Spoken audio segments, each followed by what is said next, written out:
David. Chase? It's time. We've got orders from the Colonel. We need to make a whole episode about Metal Gear. A whole episode? That's impossible. Wait, are we both being Snake? I'm being Snake. You can be Snake. We can both be Snake. Okay, you be Snake. I'll be, Wait, no, your Snake is better. You be Snake. Okay. Who are you gonna be? I'll be Liquid Snake. Ha ha ha ha ha. That's not a bad Liquid. Yeah, okay. Brother. Liquid. We need to make a whole episode about Metal Gear 1. Metal Gear Solid 1. A whole episode about the game about our cursed genes? Oh, yeah, okay, sorry. When you said jeans, I thought it was Jeans. I just played this game. I don't know why I didn't hear that They part. said that a lot in the game, right? They sure did. I'm not tripping here. My cursed denim jeans. Also, why was Liquid Snake British? Yeah, I think he was, well, we can get into it. There's a lot of time. Hey, hello, it's Video Game Podtimism in a unorthodox episode. Normally, we're the Optimist video game variety show where two best friends talk about the wonderful world of gaming. My name is Chase. My name is David. And but this time we are the Optimist video game show about one game. I think this is literally the only time we've ever done this. No variety. If variety is the spice of life, there is no spice in this episode. You have pepper. I'm sorry. Yeah. That is the only spice. Salt or pepper. Choose one. You have snake-flavored spices. Snake with salt on it. Ooh. I bet that's not bad. I bet somebody could cook that up right. I mean, if it's fresh and it's like grilled over an open flame. An open flame. Metal Gear. I'm sorry. There's going to be a lot of that in this one. That's fine. This is the episode to do it. We just got to get it all out of our system. Got to get it all out of the system. I don't even know how this idea came up. We talk about Metal Gear a lot. A lot, yeah. It's like, so I happened to be talking to some folks who were listening to our podcast for the first time recently, and they were talking about going back and listening to the first episode. I'm like, oh man, I bet that one has not aged so well. Not like we were saying anything fucking crazy, but like, I bet the audio quality is not so good. Well, that was our QAnon episode, wasn't it? Or we espoused our belief in QAnon? Yes, we were really into Q. We were praying for a global pandemic. God. A lot of horrible shit. No, it was titled Metal Gear Mandir, and so like we were just out of the gates calling our shot that like Metal Gear is a big deal to us. Mm-hmm. I'm glad we've gotten better at this, if I'm being honest.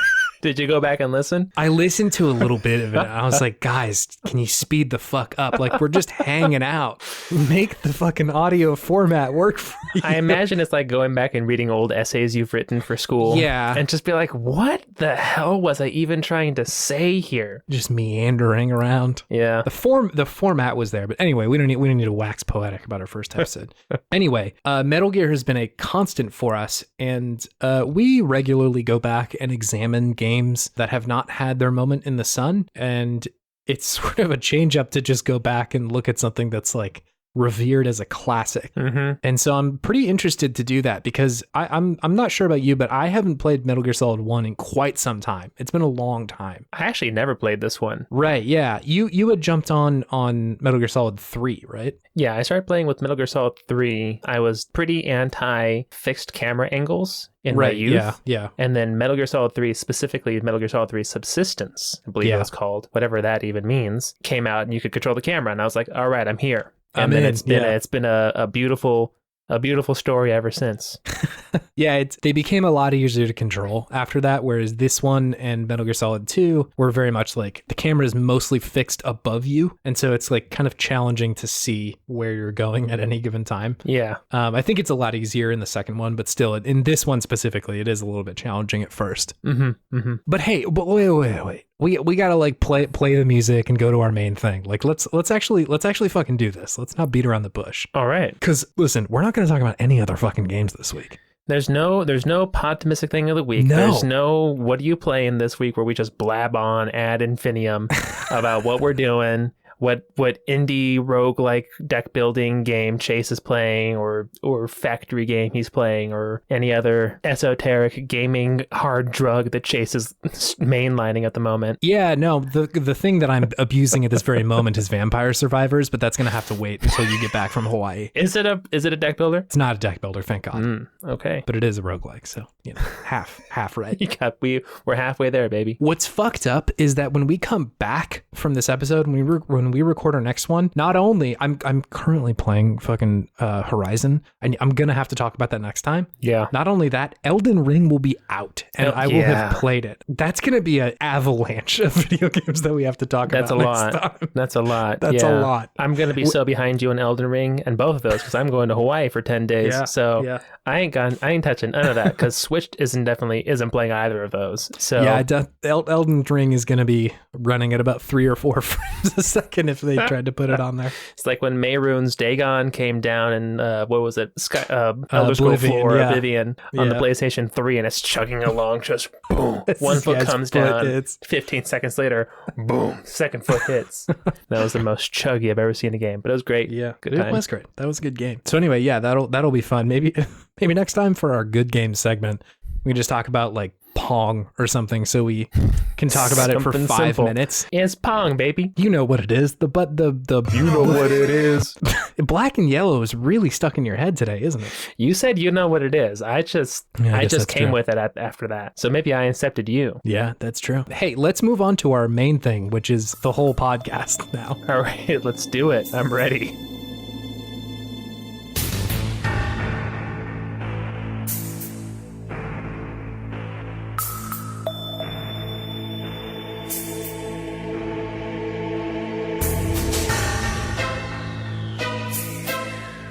Metal Gear Solid 1, the video game. No subtitle. No subtitle. Metal Gear Solid 1. That's it. Metal Gear Solid. I think it's just Metal Gear Solid. It is. Yeah, that is correct. That's what it says on the tin. That's it. What is it? Stealth action espionage? I believe so, yeah. We decided not to do the first 2. I think like canonically they're not quite as impactful historically in games as the Solid series was. Yeah. Like they're, I think, good games, and from what I understand, like people enjoy them, and it's got a pretty good speed running scene, I will say. The first couple Metal Gears. All right. And for better or worse, heavily affect the story of this one. Yeah, I was about to say they definitely affect the story of these games for certain. Yes, which we can give context of like when it comes up in this, but we decided to start here because I think this is sort of the start of when, at least for my money, Hideo Kojima and Konami at the time really start like firing on all cylinders and are like, okay, let's do something like incredible here, something gigantic and like very impactful. Yeah. So yeah, that's where we're gonna start. This is weird to say, but David, can I hit you with some hot stats about Metal Gear Solid 1? Hell yeah. Hit me with them stats. Hot stats. Hot stats. Wow, I'm excited about this. Metal Gear Solid 1 was released September 3rd of 1998. Wow. Quite some time ago. It is shocking because this is a very old video game now. 24 years almost. 24 years. It's been a very long time. And like not to like a little bit trying to bury the lead, but like it's wild how well this game has held up over that amount of time. I agree. Like fucking Croc came out on this generation of video games. Not the same ability to stand the test of time. No, Croc. No. Jumping Flash came out in this generation of games. Like, whoa. So as we had mentioned, it was made by Konami, specifically the sect of Konami that Hideo was like working at. Hideo Kojima, for anybody who might not know at this point, which is if you've been listening to this podcast for any amount of time, sort of the overlord of our our work. Overlord here. I think is appropriate. Yeah, he was like director, writer, all sorts of shit. Had been making games for a while at this point too. Like he was making video games in like the 80s. So he had made the Metal Gear games and Police Knots, which I recently played a little bit of. It's pretty good. It's interesting. I like the concept behind it. But Konami had also made all of the Metal Gear games for a while. That gets a little bit dicier the farther you go into their history, but story for another day. All the Zone of the Enders games, the Boktai, The Sun Is in Your Hands games. We've talked about that. We did a whole episode on that. It's a good game too. I do have a review of Metal Gear Solid 1, just so we can sort of date what people thought about it. We're dating? Just so you and I can date. I mean, if someone started talking MGS1 facts on the first date, Yeah. I would be intrigued. That's a green flag if I've ever seen one. See, green flag. That is go. It's a review from our friends over at Joe Video on this one. I have taken their review, I've run it through Google Translate, top to bottom through a shitload of different languages, and mangling it to eventually arrive back in English. So let me read for you now what Joe Video had to say of Metal Gear Solid 1 back when it came out. Although heavy metal or heavy metal equipment is old, Hideo Kojima's first release in 15 years is expected to be better. With great storytelling, great film coverage, a variety of adventures and entertainment, this is the first epic series we have ever seen. The work of art is so bad that it is a shame not to see it. 10 out of 10 from Joe Video on this one. The work of art is so bad. It's a shame not to see it. 10 out of 10 from Joe Video. Yeah. Is this the highest reviewed game that we've had on this podcast? Probably. We usually go for the more middle of the range, but this one's a straight heater, so who knows? Certified fresh. So I feel like that will probably be the end of our regularly scheduled stuff. Yeah. As far as like how to begin the conversation about this game, we sort of already talked about like our experience with it, like where we've come from having played it. You said you had not played it when you were younger. Nope. I played it when I think around the time it came out. I think I rented this and also the like Metal Gear VR missions, and I was confused about like which one was the real game. What are the Metal Gear VR missions? There was like another game that came out that was like just a bunch of like what would be extra single levels that are in VR, like in a virtual VR. You're still just playing the game, but it's in like a VR space. Not actual VR, just like you're controlling somebody who's like running through a fake space. Okay, so it's not like it doesn't have the graphics of the main game. It looks like it's VR, like fake. Is that what it is? Or does it look like an actual... It's a video game, but it's not like... there's not actual environments. Yeah, let's just look this up. Hold on. Yeah, I need to see this. So essentially it's like it looks like you're playing as Snake and he's running around like an in-game digital space and doing different shit. So like there will be targets that pop up that you have to shoot, or you'll have to sneak by a bunch of like robots. It's as if Snake is doing like VR missions himself. Like he's training. Yes, exactly. Okay, yeah, it looks all virtual reality-ish. Yeah. And again, you are not playing the video game through VR. That is not the game. You're just playing normal like video games. No, yeah, it's a PS1 game. There's no VR. You don't hook it up to your virtual boy.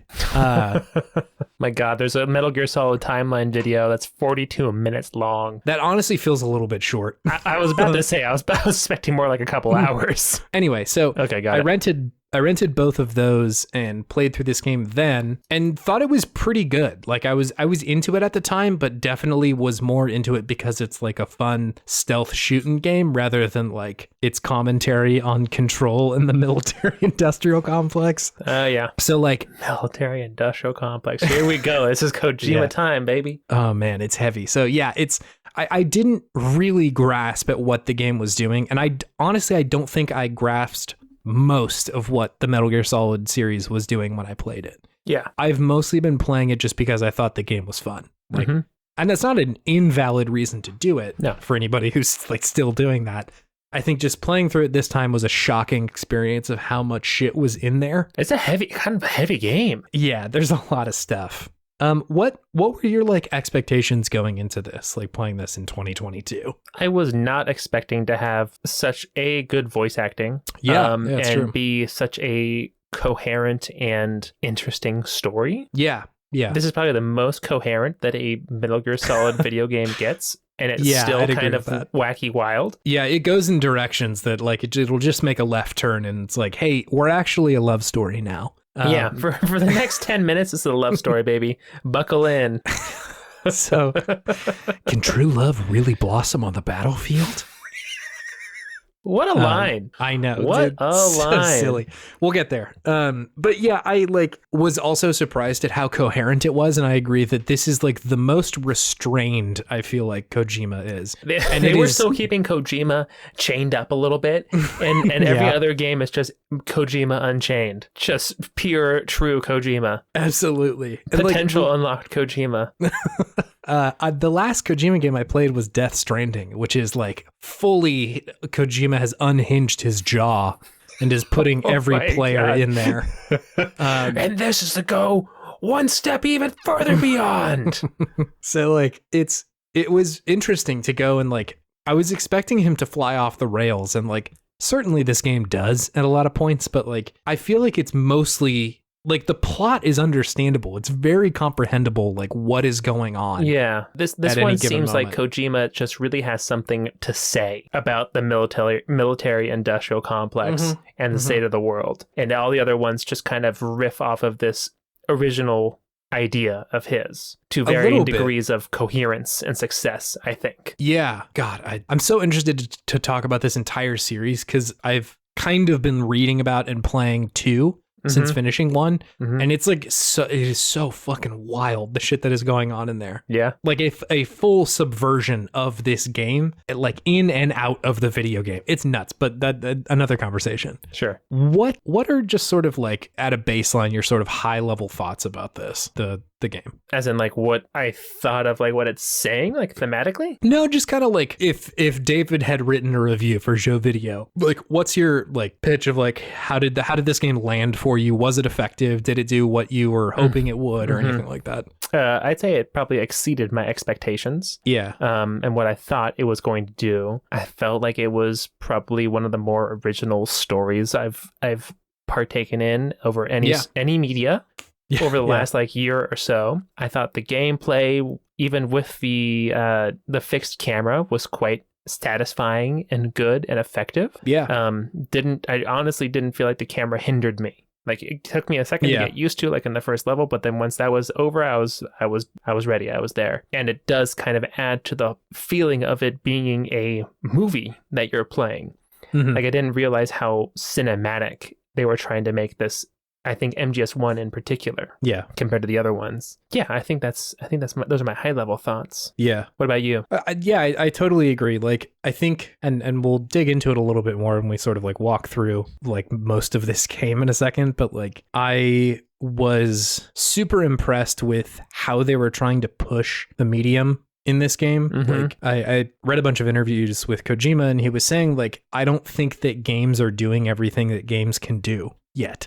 In like 1997 or 6 or whatever it was. And I think genuinely this game is engaging with that in a way that is significant. That isn't just like, let's make a fun video game. It's like, how do we actually engage with the idea of the like control as a theme? Sure. Because that is what you're doing as a player. And then how does that as a game director influence the player, then thereby sort of directing what they can and can't do in a video game? It's just shocking. It's astounding that like there was enough self-awareness of vision, I guess, to say this is not everything that games could be. Yeah. And we're going to like push on that and see if we can't find something in there. Because on the face of it, it is just kind of like a military fucking nonsense. Like, we're gonna save the fucking president's niece or whatever, or Roy Campbell's niece. And like, on the face of it, it's not that wild, but like the further you dig into it and all the like risks and experiments that they're doing and the nodding at the camera all the time, like it's nuts. So like, I was just very impressed that was the case. And again, having just played Death Stranding, like Death Stranding does a lot of this shit too. And I also thought that game is like exceptional. And so it was impressive to see like, oh no, this has been like a through line. It's not just, this most recent game and like, MGS 5 or 4 or whatever the most recent one was. It was just like, no, it's been here the whole time. Like there have been risks and very wild swings throughout. So a fair warning for listeners, we're going to spoil this entire video game. Yeah, if you don't want to be spoiled, then please maybe just skip to the moment of wisdom at the end, gaming wisdom at the end. Which is outro. A very odd listening experience. There's chapter markers, so you can skip in there. But I think it's very hard to talk about this game without spoiling it, because so much of the experience of playing it is it's a 23-year-old game. We're gonna spoil this, yeah, baby. yeah. Also, yeah, like it's okay. So if you're interested in playing this game cold and you know nothing about it, I would say that that's actually a pretty valuable experience. Because it is fun to see the twists and turns it takes. But here's your fair warning that we're going to kind of talk about everything about this video game. So I thought listeners would not have heard this, but we did walk through the plot of Nier Automata when we did our long episode about it. Oh my God. And I think it might be worth doing the same here just to get a baseline for what was going on in the game. A semi-rumor tellings? Yeah, a little bit of rumor tellings. Both of us just played this very recently, so yeah. I think we should be able to pull it together. Do you want to start or should I? I'll start. Start. Open, Solid Snake in the ocean in a submarine talking to Roy Campbell and Naomi as he infiltrates Shadow Moses Island base. Then they're talking all sorts of nonsense and you're really confused because it's a Kojima game and you're just talking like they would if they were real people and they're just plopping you right down into the middle of it. Yeah, they pretty quickly introduce you to the codec, which is so much fun. Like Codec's great. Essentially, honestly, the codec was a great mechanic in this game. They both utilize it as a way to play the game when you actually have to like figure out who to call or like what somebody's number is later when you have to talk to Meryl. But it's also Meryl. It's also just a very good storytelling device to be able to like pause the action and like have a conversation with these people. Because by and large, like Snake doesn't really interact with people that often in the game. Like he's kind of just like sneaking around a lot of the time. And so the people who he's able to like bounce shit off of and who are inflection points for him are Roy Campbell and Naomi and Mei Ling as well. Essentially, so like Roy is, I think, somebody who was established in other Metal Gears. Like he had worked with Snake to take down Big Boss. Yeah. Big Boss was a character in the first few games. He was essentially the antagonist in both of them. You're going down a rabbit hole, Chase. I gotta go at least one layer to explain who Big Boss is, because he is pretty significant in this game. He is, it's true. And so in the first couple of games, you're mostly fighting against Big Boss. He's the antagonist in those games. Who was like your father, Solid Snake's father figure. A little bit, yeah. They were both in Foxhound, this like sneaking organization. They're like, some rogue boys. Yeah. And so like sneaking organization. Yeah, sneaky boys. We're a sneaking organization. This is what it says on our W-2, sneaky boys, employment sneakers. Wow, the rumor telling is already coming through. Organization. Sorry, continue. Very loosely grouped band of sneakers. So yeah, they had like had a pretty serious father-son relationship in those games, but then Big Boss became the antagonist in the first ones, and Snake supposedly had to kill him in, I think it was the second Metal Gear game. Well, he had created like a rogue state, hadn't he? Yes, in Outer Haven, I believe. Outer Heaven. I think it's Outer Heaven. Yeah, or Zanzibar, whatever the fuck it was. Zanzibar land? Yeah. There's references to it in this game, and so like it is sort of important to establish this stuff. Yeah. But essentially the point being that Roy has worked with Snake before on these like other missions. Roy's like kind of your standard like military guy. Like he's essentially given the directions of what's going on. Naomi is a genome scientist, geneticist of some sort, yeah. And so she's acting as like sort of the like brains in this operation of like trying to figure out what to do, how to do it, and is providing support for like how the things are working in this game of like, here's why Snake is able to do this, and his senses are heightened. Nano machines is pretty much the answer most of the time.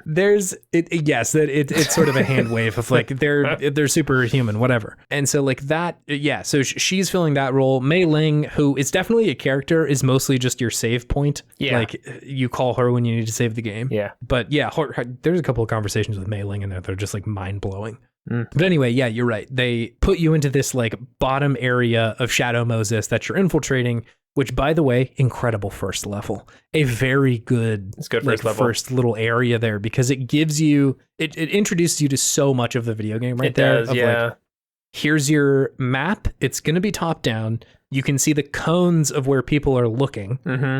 By and large, if you die, like the stakes are so low, like you just come right back right in that area. Yeah. Which like I absolutely did a couple of times because I was like fucking around and like trying to figure out what to do. Mm-hmm. It also introduces like something super important in this game, and that is like the game is going to make you out of control every now and then. Yeah. And the way that they do that in this first scene is that they have you wait for the elevator that's coming down to like bring you back up to the surface. Mm-hmm. Because in any other game, it would be like just run up to the elevator and get into it and go. Mm-hmm.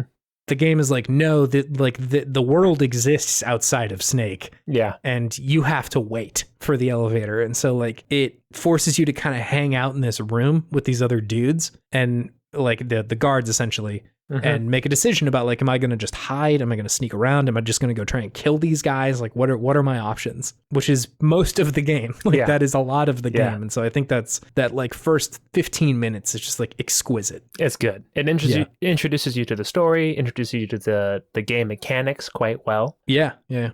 And just the feel and the vibe of the game is just all up on you immediately. Yeah, it's like cold and dingy in there and like... Yeah, lonely. Very lonely.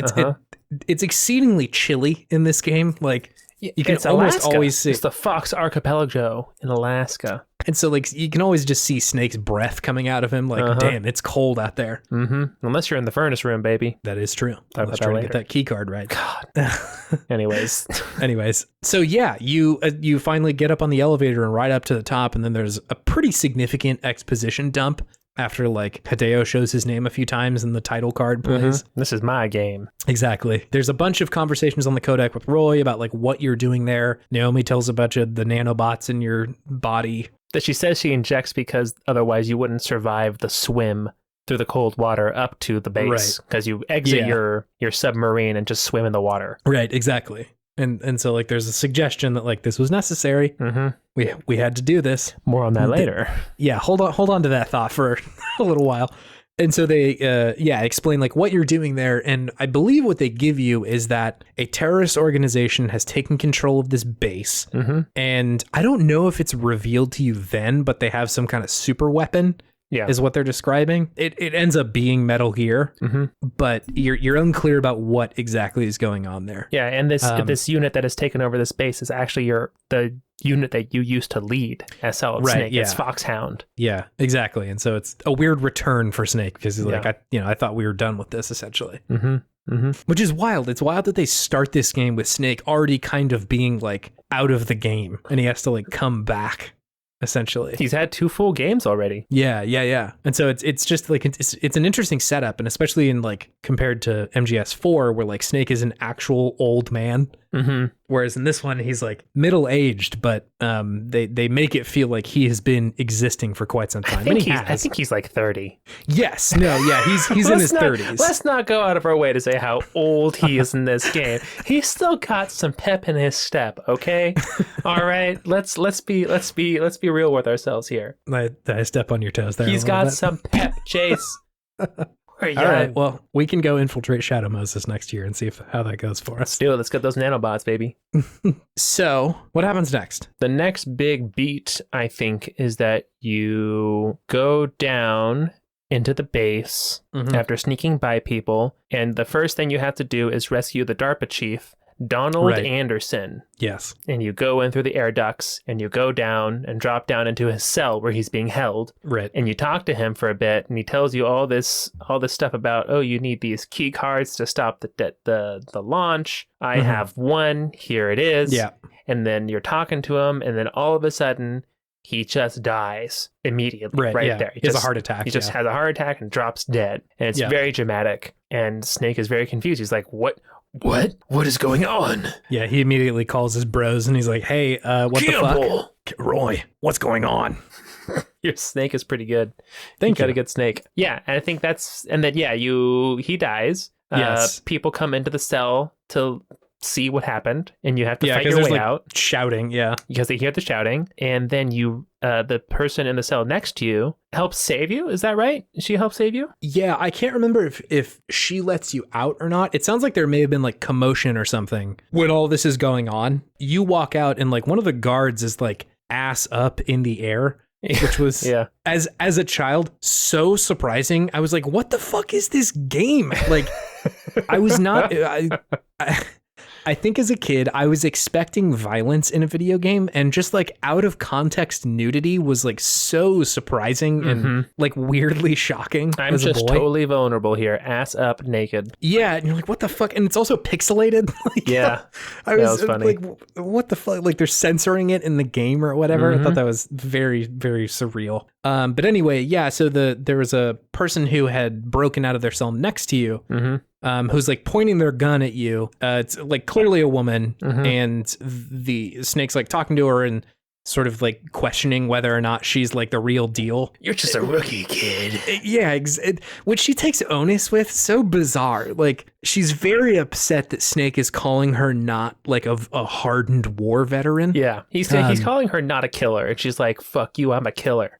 Yeah, very, very bizarre point in the plot. But yeah, like they do that for a second, and then a bunch of other guards show up, and you have to like just shoot a bunch of them, mow them down, and then there's a nice bit of a female objectification where she runs away and Snake looks right at her butt. God, dude, that part of the game, that like specific part, that and part the way of the that game they is talk the about only it part that is aged sucks. like milk. I know, Aged and like milk. There's a couple of parts in there that like suck like that. When they first come out of the elevator, Snake says something horny, and like I was like, oh no, did I forget? And he's like flirting openly with Mei Ling all the time. He's like co-workers. Like, yeah, these are the people on his mission, and he's like, well, you want to meet up when we get back? Like, what the fuck? I'd like to get to know you better, Mei Ling. I'm serious about that. And it's so stupid because it's treated like Mei Ling is like, oh, the legendary Solid Snake is flirting with me. Like, fuck you. Now I'm here to do my goddamn job, dude.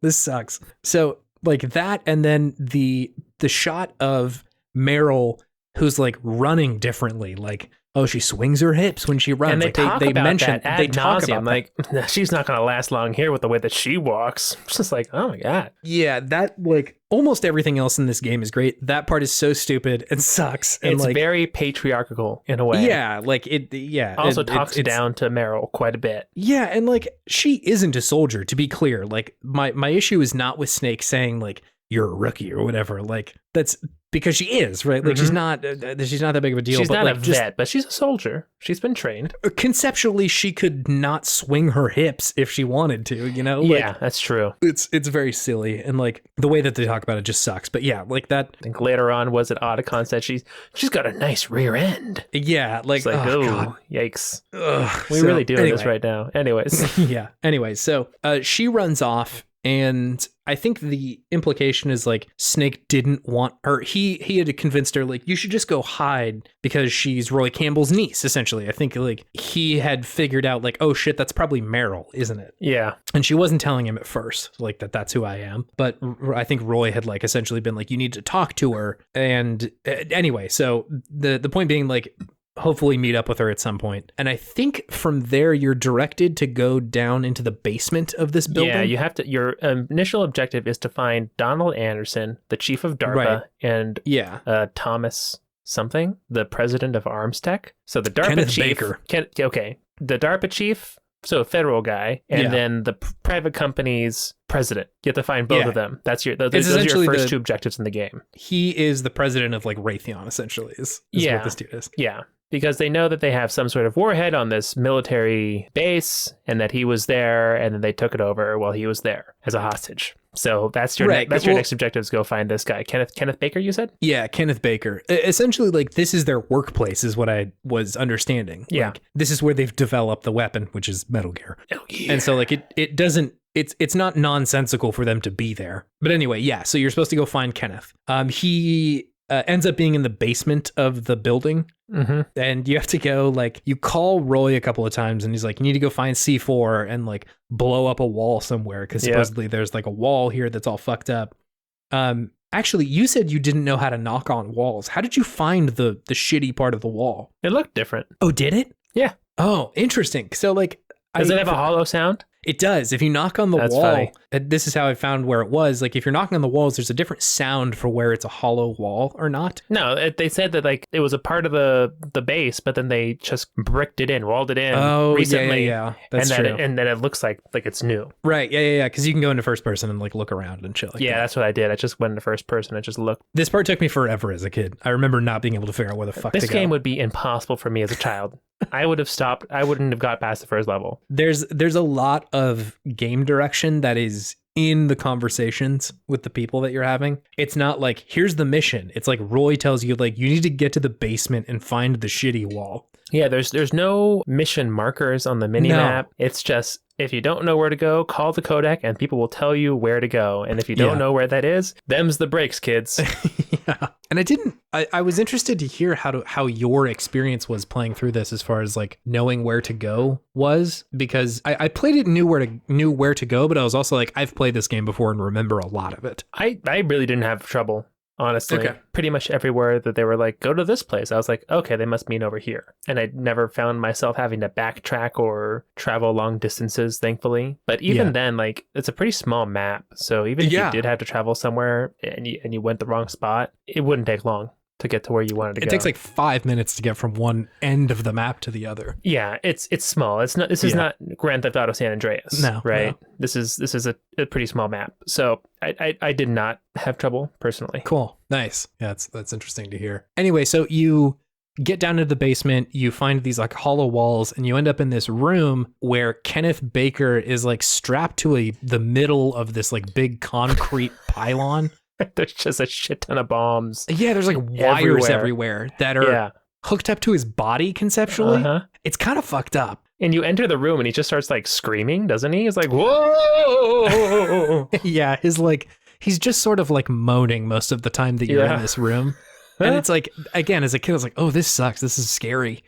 But you show up in there and then an old cowboy comes out and he wants to fight you. An old Soviet cowboy. Revolver Ocelot is in this room, which is a pretty like recurring character in this series. Also, can we just say that Revolver Ocelot is one of the most provocative names maybe ever? My man's name is Gun. Like his name is Rifle. Like that is wild. Gun mammal. Yeah. And like a lot of the characters' names are all pretty wild in this game intentionally. That's definitely on purpose. It's what they use to fight and then an animal name. Right. Yeah. So it's like cartoonish, but at a certain point it's kind of fun to be like, all right, what's this person's name? It's like when they like are like, what's your stripper name? It's like your first pet's name and the street you grew up on. Yeah, like what's your warrior name? It's what you used to fight and like some random animal. Podcast Pug. You use podcast to fight? It's the biggest platform I have, David. That's fair.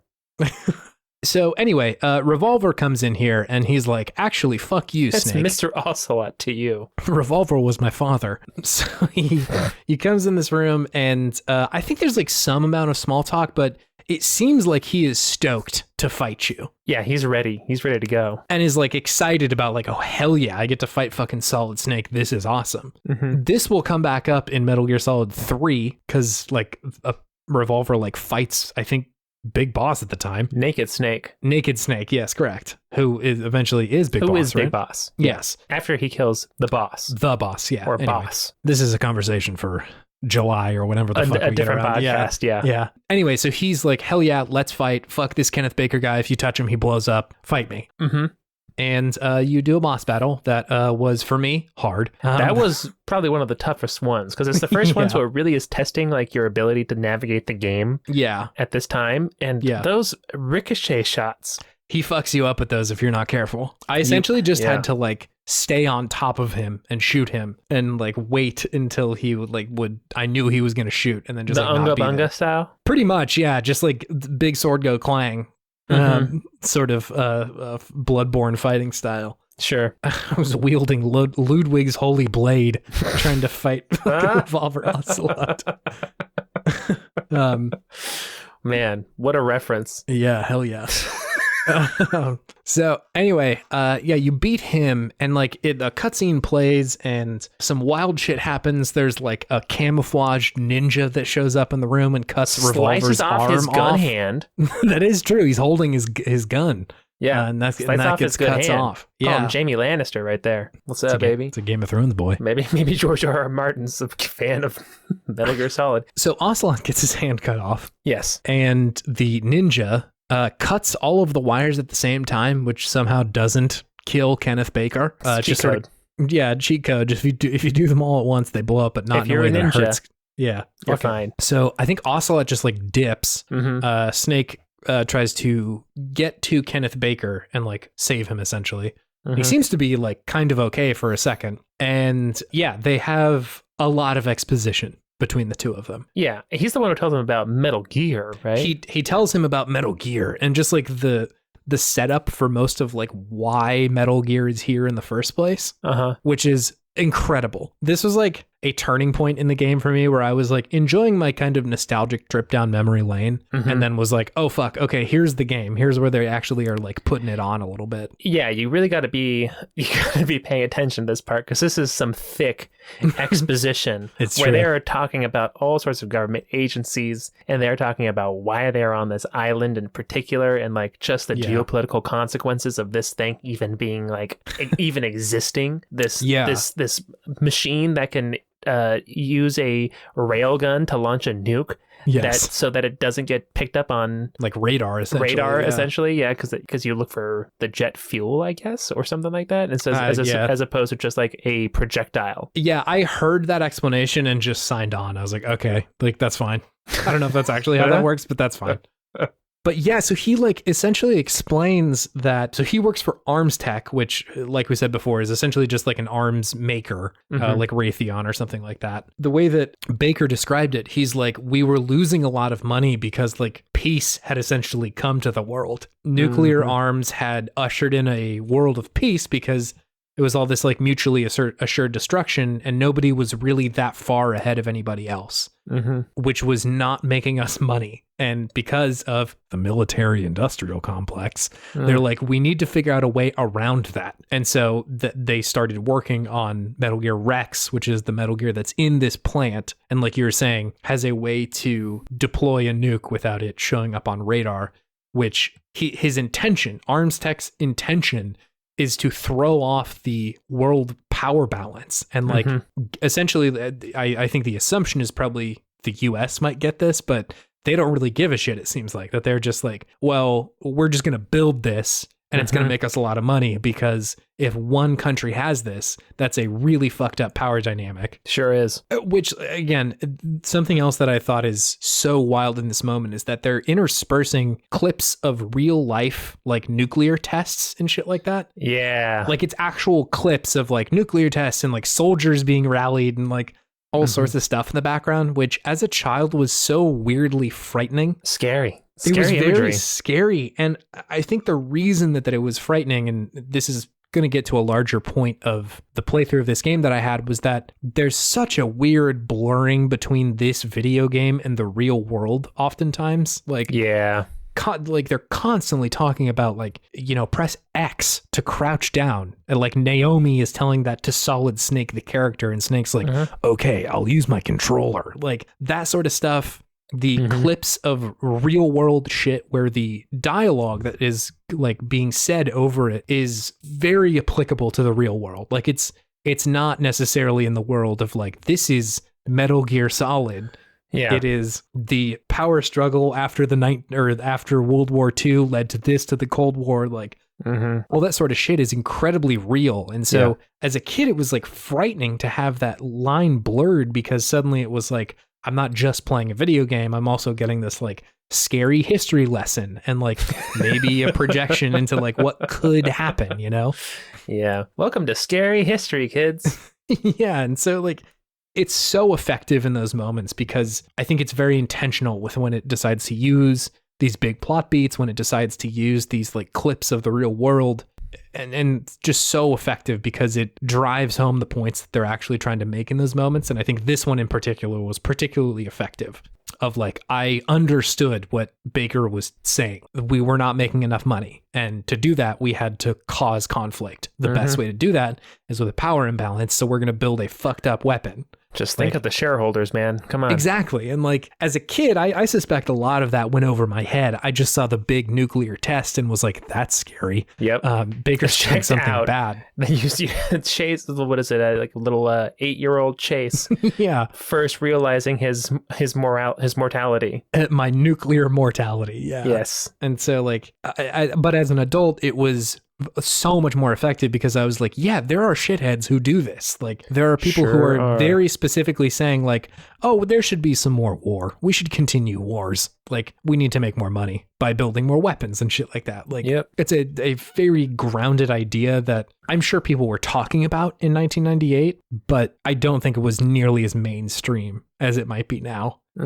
Just with like the internet, right? Like, it's easy to figure out like what the military industrial complex is without going to Berkeley. And so like, sure it is. Yeah. I thought this moment was just like outstanding. I really liked this part. Yeah. That's when it really goes full Metal Gear Solid.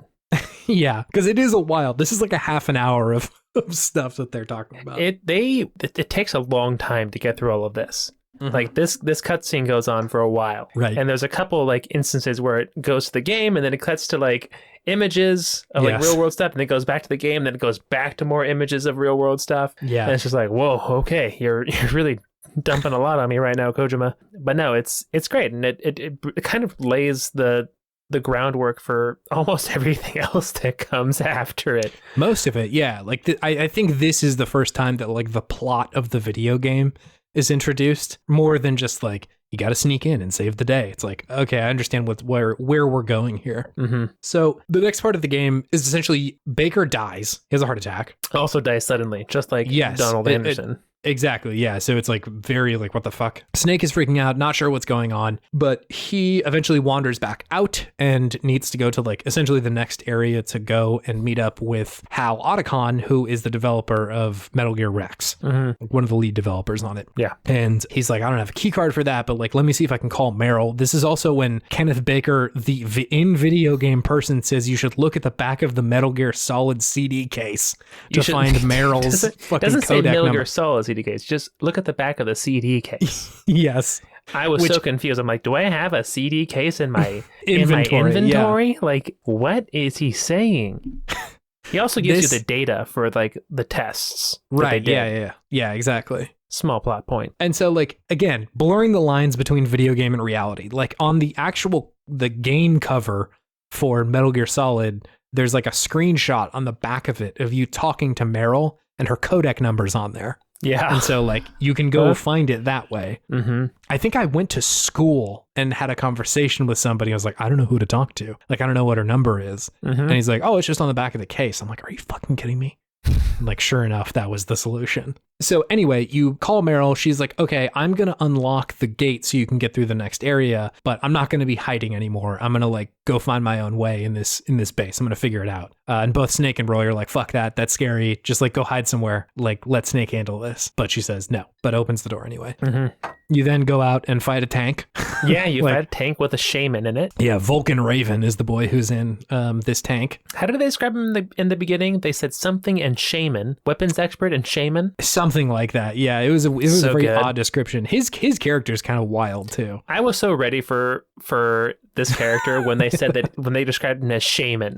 I'm like, yes, this is going to be Kojima at his finest. I really love it. Yeah. I love all these games where there are bosses like this, where like, this dude has no place on a battlefield. Like, what is he doing here? Yeah, why this is there like shirtless guy shaman who knows how to talk to birds, who has a minigun? Like, that's the dude who's here. I mean, but it's fucking tight though. It's cool as hell, which is really great. Snake does like a backflip while he was dodging a tank missile or something. Like, this whole section, nuts. He does do a backflip. It was pretty cool. This boss battle is largely inconsequential. Like, you just essentially throw some grenades in there, and that's like it. But essentially, you will return fighting to Vulcan Raven, but that is later in the game. Yeah, you don't kill him. He escapes somehow. I forget how. So the next, I think, major plot beat is when you meet up with Hal, right? Hal Otacon. Yes. So you go to his lab essentially, but before you get to his lab, there's a lot of dead bodies. Yes. And Snake makes the astute observation that they're sliced up. Yes. As if from some sort of sword. Yep. There's also like, I think a cut to like one of them being held up on a blade or something like that. Like it's just a moment, but it's definitely the ninja boy that you saw before. Like, there's no question about it. So you go into his lab, and Hal Otacon's like backing up because there's this same fucking ninja in there. Maybe you're gonna kill him. I'm not really sure. Yep. Otacon pees himself, which Just is like pee himself all over the place. that does happen. As a kid, I was like, whoa, what the fuck? Grown men do that? But it was just that part of it was way more scary to me than the dead bodies. Like, Sure. Like This man is terrified. a human terror is much scarier to me than just like some polygons getting sliced up. Like, that's Sure. not scary. That's real. Anyway, so you fight a ninja. A cybernetic ninja, please. Cyber ninja. that With an ninja. exoskeleton welded onto his body. Does he tell you who he is in this one at all? Do you remember? No, I think you just figure it out. Yeah. So like the ninja's talking while you're fighting him in this boss battle, and like it seems like Snake maybe doesn't want to fight him all that much, but he's like, you need to fight me, Snake. Yeah. Also, you can't like fight him with guns. You have Yeah, to. he doesn't let you. have to fight him bare-fisted. Otherwise, he just murks you immediately. Another moment of the game wrestling control from you and saying like, no, you are here on our terms. Yeah. After the first time of dying a couple times, it's just like called my codec. I'm like, what do I do here? It's like, try fighting him without any weapons. Just like, all right, okay. Yeah, so you have to punch him. Oh, hell yeah, brother! He puts his sword away, I think, and he's like, let's fucking go. Let's go. He's all for it. Just bare knuckle brawl. Yeah, so you have to fight him that way. And again, I think this game is so good at explaining very little to you, but allowing you to just discover mechanics very well. Because his whole suit is like electronic, right? So I was like, I wonder if I threw like a chaff grenade, if that would do anything. Because Sure does. they give you these grenades that like fuck with the electronics in a room, and if you do it, it like fucks with his like whole exoskeleton. You just go punch him a bunch. So it's like, God damn, this game's really great. good. Like it has all these tiny little interactions that are, it's just so much fun. Like it makes you feel like a genius whenever you find one. Yeah. It's just, it doesn't tell you to do it. You just figure it out organically, which is great. Yeah. So you beat him. It's like scary. He's like freaking out and like having a manic episode. You don't kill him. He just like runs away at a certain point. He like beats his head against the ground a bunch, doesn't he? Yeah, he's like, he's not having a good time. And he's like very into being beat up too. Like he wants you to make him feel pain. Yes, exactly. Which is frightening. Very, very scary. Anyway, he runs away. You talk to Otacon, who's like the weirdest dude in this video game by like a mile. And that's saying something because most of the dudes are weird. So Otacon isn't his like name. It's like Otaku Convention. Yeah, that's how he likes to be called. Yeah, he's yeah, Otacon's like, are you otaku? When like it's like the second or third question he asks you. Snake, yeah, like Solid Snake, this soldier. Are you an otaku too? Like, what the fuck, dude? As a kid, did not understand that. Was not in tune with like Japanese. Someone like, who loves Japanese Japanese anime, culture and anime. It's so bizarre. Also, there's a poster for Police Knots in his lab. All right. Which is a game that Hideo Kojima released before this. So like it's so Kojima to have an ad for another one of his own fucking video games in this game. Sure is. Anyway, it's besides the point. Hal explains like who he is. He's a developer on Rex. And I don't know why this point stuck out to me, but also explains that he and like 2 generations of his family have been working on nuclear bombs. Yeah. Like his grandfather was involved in like World War II, and his dad was involved in the Cold War, and like now he's involved with like making Metal Gear Rex essentially. I don't know why that stuck out, but just like the idea of like so many generations of this person's family being like involved in that was kind of wild, and like I don't know, it was intense to consider. What happens after this? I'm kind of blanking on the next plot beat. Then you go and you meet back up with Meryl, and then you fight Mantis. Right. So like you're essentially just trying to progress in the base because Otacon's like, we need to go shut down Rex. Yeah. So he says we have to go to the other side of the base where Rex is. Right. We either have to shut it down with the key cards or blow it up. Those are the 2 options. Right. And also Emmerich didn't know that it was being used as a weapon. He thought it was going to be a missile defense system. Right. Yes. And he's very remorseful and is like, I'll help you. Let's do this. Yeah, we have to do this. Yeah. And he's able to survive around the base because he has a invisible cloaking device suit thing that also the cyborg ninja has. Which owns. It owns. It's awesome. It's very cool. I had read an interview where they said that the effect that they used for the invisibility was kind of a mistake. They had discovered it at some point and they're like, oh, that looks pretty cool, actually. Mm-hmm. The like sort of translucence, but like you can still see the character model. It really feels like it's that kind of invisibility that was all the rage back like 10 years ago, where it's like cameras like putting an image of like what's behind them on front. Mm-hmm. Yeah. Yeah, no, it was cool as hell. So yeah, you go to like what essentially is, the next hallway to get to the farther in the base. You meet up with Meryl, who's like, hey, I have like card keys and shit like that. Come with me, essentially. Mm-hmm. And there's like some shit that happens in there that I think is like largely, unimportant for the larger plot, but yeah, you have to guide a missile through like a gas area. That part was tough. It was challenging and like mechanically interesting, but like for the plot, it doesn't really matter. Yeah. And anyway, the next boss that you end up fighting is Psycho Mantis, which like is definitely a high point in this game for me. For sure. You enter into this room with Meryl, and it's so frightening. There's so much fourth wall breaking in this section, where Meryl at some point is like freaking out in one of the rooms, like screaming, and then just suddenly turns on a dime and is fine. Is like, let's go through the next room, Snake. Let's go. Scary. And Snake calls out directly. He's like, hey, why did the music change just now?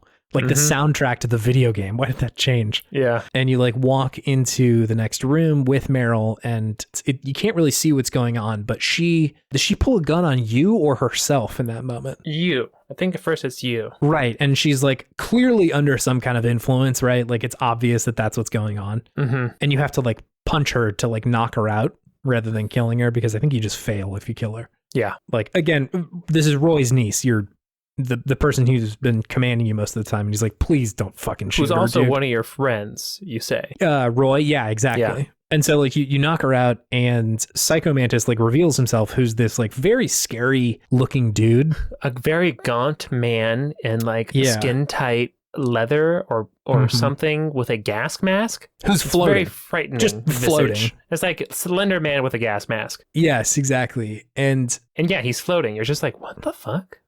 How is this even happening? Yeah. So he has this like long conversation with you, and like, they're all kind of just like, what the fuck are we doing here? Like, who are you? And all that sort of stuff. And he explains who he is. And like all the while there are such cool moments happening. And I'm sure anybody who has looked anything up about this game will see this moment come up where Psycho Mantis like looks through your memory card. Yeah. And so like starts saying things about other Konami games in there. Yeah, he makes mention of like, you played Castlevania or whatever the fuck, right? Like it's super wild stuff that is really inventive and really cool. He knows how many times you saved the game.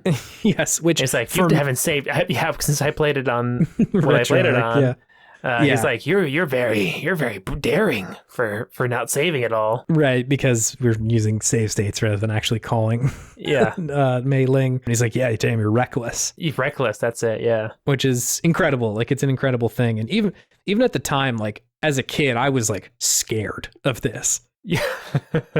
Like, I think I knew what was going on, but at the same time, it was just so like breaking the fourth wall in a way that was super effective, that it was just so good. I feel like so oftentimes the fourth wall breaking stuff in games is used as a way to, it's used as humor, right? Like Banjo-Kazooie does that a lot, where they're like, oh, we're just gonna go catch another fucking thing, somebody's gonna press B and we'll beat the game or whatever. And so like it's often utilized that way, but very rarely is it used as a way to scare or like intimidate the player. That is also effective. It was intimidating. It's like, I know everything about you, fucker. Yes. And like it's just very terrifying. He like tells you to put your controller on the table so that he can move it with his mind. He just vibrates your controller. But like, even as a kid, I was like, oh my God, he's here. Yeah, exactly. He knows I'm a person playing this game.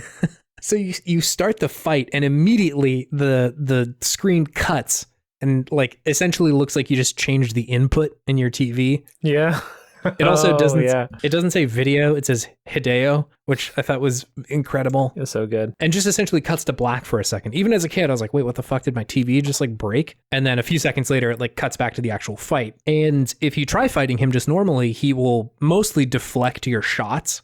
Like your bullets won't work on him. Yeah, you can't hurt him. Right. Which for me as a kid was, I stopped, like I didn't know how to progress from this part and had to go back to the same person who told me about the codec to figure out how to beat Psycho Mantis. The solution is that you have to plug your controller into the second port of the console, which was slightly more complicated on the method that I was playing this game on. Same. But again, as a kid, so cool. And even as an adult, like that's a very inventive thing to do. Yeah.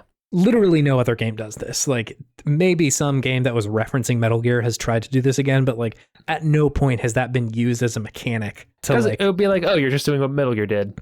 Exactly. You know, like it's so quintessentially Metal Gear. Yeah. I don't know. Like even knowing that this part was coming, I was still like, this is so fucking cool. I love this. How did this fight hit you? How did it land for you? I loved it. It was great. I think, I mean, as a gamer, this is something that you just kind of know of after just like being part of this world. And so I knew what the answer was to beating this. Yeah. So it was kind of easy once I did it, right? It wasn't hard.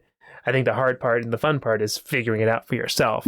So I think if you ever encourage anyone to play this game, and they don't know anything about it, don't tell them about this part, because part of the fun of that is discovering it yourself. But it's still fun that they made me have to go through that whole entire ordeal of like going into RetroArch, changing my controller input, going back in, and then it's just like, okay, now I can shoot you. And he's freaked out. He's like, what? How could I can't read you? What's going on here? Yeah. It's so good. It's really cool. So that whole section was great. I, for whatever reason, remember Psychomantis being a lot more of a compelling character than I think he is. He's kind of just unhinged. Like he like killed his dad. Yeah. But I kind of love the whole entire death monologue. It's good. Don't get me wrong. It's a very like a classic Metal Gear thing. And now this is the first one that we've gotten. Yeah. And I especially like the part where Snake's like, where Meryl's saying like, oh, just like make him stop talking. And Jake's like, no, let him finish. Because it's like a soldier thing, which is some fucked up like masculine bullshit in there. There's definitely, but it's like, respect, you know? Yeah, absolutely. There's absolutely themes in here about like people on either side of this war feeling like the mission isn't necessarily important. Like that's just the thing I have to do here. Yeah. And so it's almost important to like have a little bit of empathy for the person that you just had to kill. Yeah. Because it's like, well, shit, like they were just doing their job. You're just me on the other side. Right. And like that seems, in a modern day reading kind of trite, but I think it does help the story about like control and like how much agency does a person in war have. And also I think further down the road, how much agency does a player have when they're playing a video game, which I think is like one of the things the game is saying. Yeah. Is like, how much agency do you have in this? True. And how can you even affect that? Is it predetermined? Like, what's your deal here? Anyway, he does a cool monologue. He dies, and then you go into the next area. Yep. Which I think is immediately where Meryl gets injured, Wolves. right? Right. Yeah. So you enter into this like hallway area, and Meryl immediately gets just like blasted by rifle fire. Like, yeah. You go through like this wolf den area, and then and definite foreshadowing for the next. Yes. Enemy that you're about to fight, and then Meryl just gets straight up gat blasted hard, like 3 shots, and it looks bad, right? Like in the moment, like Snake is freaking out, she's like clearly like doubled over in pain, like it's not a good time. Yeah, so she Snake's like, fuck, I don't know what to do, I need a sniper rifle. I think you could have one at this point, but I had to backtrack pretty far to go get one. I had to go so far. It was like back in like the first base, which again doesn't take forever, but you're like, fuck, like I need to go fast. Meryl's like bleeding out. So you do that. You fight Sniper Wolf, who's like on the other side of this thing. I think you end up beating her in that moment. Yeah. And then running up and getting caught. Yeah, so you beat her in that moment, but she's not dead. And then you go and try to go through the next door, and they surprise you and capture you. Right. The enemies. Which leads to another really cool part in this game where you essentially get captured and taken prisoner, and both Revolver Ocelot, Sniper Wolf, and Liquid Snake are like trying to figure out like what to do with you essentially. Yeah. And you go through this sequence where Snake gets like tortured. He pretty explicitly states like, hey, if you lose all your health, you're going to die. Like, and says there are no continues. It's game over, Snake. Yeah, he ain't bluffing. He's not bluffing. And so, like, again, fourth wall breaking, like talking to the player sort of shit. And the way that you have to survive this time is by like mashing the X button, essentially, or triangle or whatever, to keep your health up. Yep. Or you can submit and say like, okay, I'm done. I can't do this. But they say like, oh, we're going to like kill Meryl or something if that happens, if you submit. So what did you do? So important. The first time I played it as a kid, I tried as hard as I could to do it and couldn't, and then died and had to do a whole bunch of shit over again because I was like, brutal. Oh no, like I've died. Oh no, shit. And then tried it again a second time, again, couldn't do it. And so like submitted and got the ending of that's a result of that choice. Sure. This time said, fuck you, game. I'm going to turn on the power of your finger. No, I turned on turbo mode through RetroArch. That a thing? It is, yeah. I just held triangle and was like, fuck you, Ocelot, I'm doing this. That's amazing. It's what really did you do? hard. It's really hard. They make you do it for a long time. Hard. Yeah. My thumbs, I stretch fucking hard, like contracted joints all day. Like I can't be smashing triangle this much on my spare time. I submitted. My thumbs were tired from working. I don't got the energy for this. I ain't got thumb strength anymore. I ain't got thumb endurance for this. I was tired. So yeah, I submitted. I did like the first 3. Yeah. And then the last one, I'm just like, I can't. I'm so tired. My thumbs are so tired right now. It's pretty harrowing. Like they really put you through it. And so they really like do. The defeat of not being able to do it felt intense. Even at the time I was like, God damn, like they really kicked my ass. They did. They're not messing around. No. And so like, yeah, I sort of remember that case and was feeling terrible about it. I was like, God damn it. Like they got me. Mm-hmm. And after that, they take you back to this holding cell, essentially. Yeah. With a dude in it who looks a lot like the DARPA chief. It is the DARPA chief. It is the DARPA chief. And Snake comments like, this dude looks like he's been dead for days. Like this doesn't look There's like like him. maggots and shit. Yeah. He's like, what the fuck? He's rotting in there. So I love this section because there's nothing to do. Like you have to wait, essentially. You just sit. Like, you sit and you wait. The game is just so against giving you what you want sometimes. And like, you just want to bust out of there because you're Solid fucking Snake. But no, it's like, no, we're just going to kind of have you hang out in here for a little while. It's going to be fine for you. And so like, I just thought that was so cool to take control or to take player agency away again and drive home the idea of like, we're in control right now. Like you don't have a choice. Yeah. Like not so much that we are as in control as like Kojima's in control, but just you have no agency. You are a captive right now. Yeah, you're a prisoner. You're a prisoner. Which is great. And so like they do that. I think I got tortured again. Like they come and get you and do it again. You got tortured again? Yeah, they take you out and do it again. What?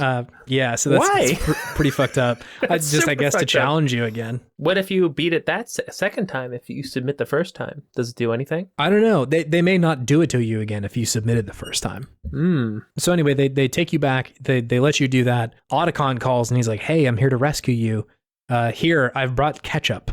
Like that is the thing that I have for you. That's all. That's it. Just ketchup. That's it. Because he's got the cloaking device, so you can just sneak in there. But yeah, that's all he's brought for you. And Snake's like, dude, what the fuck?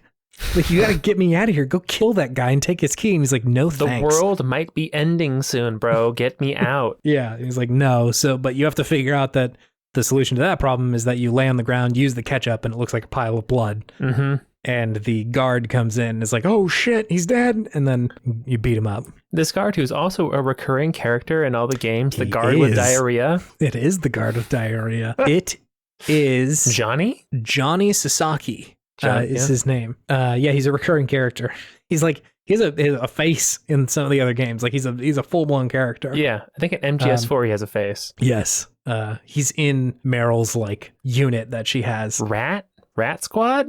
Something like that, yeah. Mouse Rat. Mouse Rat.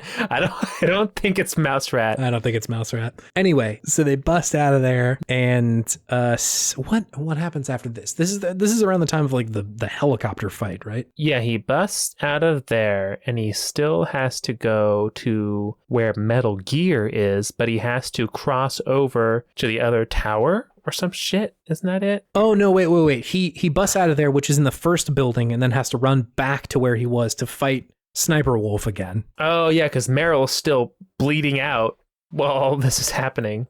Or no, they captured her. They captured took her somewhere, right. and you're like, where the fuck? Like, I don't know where she is. And so you have to go find her. But the only way to do that is you got to go like through this place. Okay. So anyway, no, but you fight Vulcan Raven first, don't you? Before you fight Sniper Wolf? Because once you fight Sniper Wolf, you beat her, and then you go onto the second disc. Right. Vulcan's on the second disc. Vulcan's on the second disc. Okay. Mm-hmm. Okay. So yeah, I'm trying to think of where the fucking Hind fight was, because like here, yeah, you're right, because the order of events is you have to fight the Hind D. Oh, I think it's when he's breaking out, right? Like he has to go fight the helicopter. Yeah, I think he has to do. He breaks out from the cell, right? And then he goes and he has to go up that big tower, right? Yes. And then go to the next tower. Yep. And that's where the Hind is. Right. He fights Liquid, who's in like a helicopter. In hindsight, that's where the Hind is. Wow. I'll give you a little golf clap right there. Please. I think like that part of it was kind of a drag. Like I was a little bit like, what are we doing here? Like it was a little bit less wild shit going on, more just like fighting a helicopter, which I guess is pretty wild, but still. This was the most action-y part of the game. Yes. Because you have to go up a giant fucking tower. And there's always dudes who just come up and shoot you from behind, take a good chunk of your health. You have to shoot them, and there's someone in front of you who then shoots you for a good chunk of your health, and you have to shoot them. Yeah. And it's just this kind of frustrating sequence of events. And you just use up all your rations. Yeah, it was not my favorite segment of the game, but it was very action movie-y, which was fun. Yes, which was fun. So it was very cinematic in a way. I luckily enough had watched some speed runs of this game, and one of the I saw like somebody do this section, and if I remember correctly, they just run and like every now and then will like use a couple of bullets to like stun somebody. Like they're not killing people; they just like run all the way up the stairs. If they run into someone, they cap them with a bullet for a second and run by them. Essentially, you don't have to fight all of these people. You can just go. Sure. And so that's what I ended up doing, which made this part a lot less painful than it was, because it's a lot of stairs in there. I was just blasting away with my fucking machine gun. Just didn't work very well. Yeah. Anyway, so you get out of there. It's like kind of suggested maybe Liquid died in like the helicopter crash, but like you definitely that takes care of the cremation. Oh my god, yeah, that part. One was of the so best goofy. lines ever. My god, that was so good. It was a very action movie at that point. Yeah, you fight Liquid Snake in a Hind D attack helicopter with a Stinger missile, and you shoot him down, and he blows up. And then Snake looks away from the explosion and says, "That takes care of the cremation." Come on, bro. That was dude. That was good. That was good. Come on. You liked this, yeah? I loved it. It was so good. It was very much like, okay, you are definitely going just for an 80s action movie with this game, and you are nailing it. Yeah, it's an appropriate time to point out that Snake is like entirely lifted from the movie Escape from New York. Yeah, where there is a literal character named Snake Plissken? Snake Plissken Snake, who is it Kurt Russell in that movie? Who's got an eye patch, sweet eye patch. Who also has like, an identical Solid Snake eye patch. Big boss eye patch, really. Yes. And so like, it's not unclear where the influences are in this game. Like Hideo was definitely like, I like this character, so I'm going to take him and put him in here. So yeah, just worth pointing out at this moment, given that we're talking about 80s movies. Type in Snake Plissken. The 9th photo is a picture of Big Boss from MGS5. It's appropriate. So anyway, you run back. You have a sniper battle with Sniper Wolf. Apparently, Otacon is in love with Sniper Wolf by this point, which is kind of out of left field and super bizarre. It's like, she was always nice to me. I think he just has Stockholm syndrome. I think that's what's going on. Like, I don't know if I just wasn't calling Otacon enough on the codec, but I was like, what is this? This feels very weird. It was kind of forced, it felt like. I think there were a couple times where you talked to him about her and he's like, can you like not kill her, Snake, please? Yes. Can you not do that for I think me? he's the one who mentions like, can true love blossom on the battlefield or whatever? Like, it's so weird. Homie, like, what are you talking about? We got to stop nuclear war, my man. Like, what is happening here? We got things to do, dude. So it's very Hideo to be like, actually, let's make like a little bit of a love story right here. Mm-hmm. And like all the while, like there's definitely been hints of like, is Snake kind of into Meryl? Yeah. And like Meryl is definitely into Snake because I think she said like she idolized him. Yeah. Like he was like this legendary warrior or whatever. And she like wanted to be that when she was growing up. Yeah. which is weird because he's presumably quite a bit older than she is. He's 30, Chase. Come on. He's an old, stinky man who's got bad, nasty knees. 33. Yeah. Still got time, baby. Old, stinky man. So anyway, you kill Sniper Wolf. It's a big bummer. Otacon sad. And she also has a big monologue. Monologue. She has a big ending monologue, which I kind of love that all of these characters, when they're dying, are just like, you know what? Fuck Foxhound. I don't like this shit. Yeah. And like usually end up helping Snake somehow. They're like, here's a key card, or like, here's what you need to do next. I just work here, bro. Essentially, yeah, I'm staff. Fuck this place. I don't like this. It's kind of incredible. Anyway, so this kicks over to the second disc, which is pretty much just the end of the game. Yeah, there's the fight with Vulcan Raven. Yeah. And then there's the big fights at the end. Right. Well, there was also that one other, I guess if we're just talking about the story, I don't need to mention it. Keep going. What are you going to say? Yeah, I was just going to say, like, there's a fight with Vulcan Raven, which is intense, and like he gets eaten by his birds when you kill him, which is pretty nuts. Does he get eaten by his birds or absorbed by his birds? Either one. Because there's not a trace of him left. That's true. Yeah, he's gone completely. He's just gone. And he says, I'm going to be watching you for the rest of the game. Yes, which is pretty Spooky. wild. Very spooky. I loved that. But yeah, you essentially just end up going to the end of the game, which is a part where you figure out what Liquid and Ocelot are trying to do. They're trying to recover $1 billion and Big Boss's remains. Big Boss's bones. His old nasty bones. They want him back.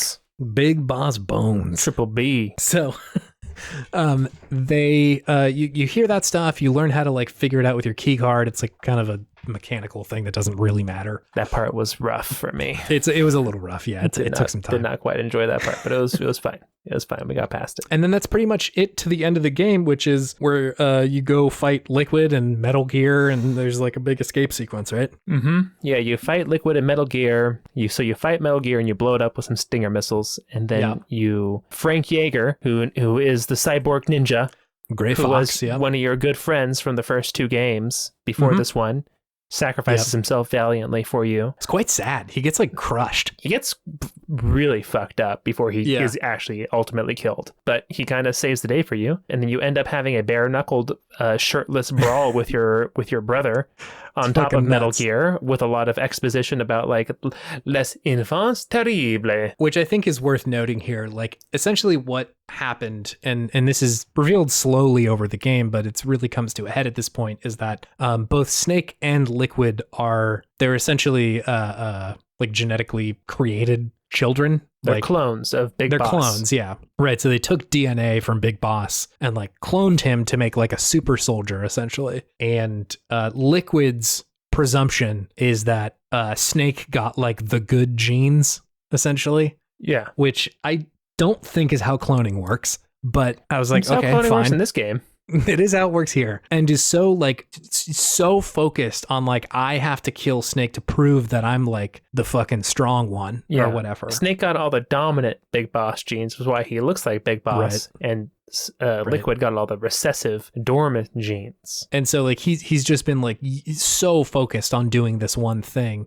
Anyway, point being that they're both sons of Big Boss, essentially. So there's all these like sort of fights and discussions about like genomes and shit like that. There's sort of a plot where I guess we haven't mentioned this at all. There's been a dude who's been calling you this whole game that Snake has been calling Master Miller, right? Which has sort of been like talking to Snake the whole time. He thought he was just like one of his old buddies. And they realized all of a sudden, we just went to Master Miller's house. He's dead. He's been killed. And so like it's this big reveal of like it's actually Liquid who's been calling you and like throwing shade against Naomi and shit like that. Takes off his sunglasses and unfurls his hair and whips it back and forth. Yes. It's like, it's me, Liquid. Ha! Is very like mustache twirling situation. Yeah. Also throwing shade against Naomi because he was saying that rightfully that she had injected Snake with a biological weapon, a weapon virus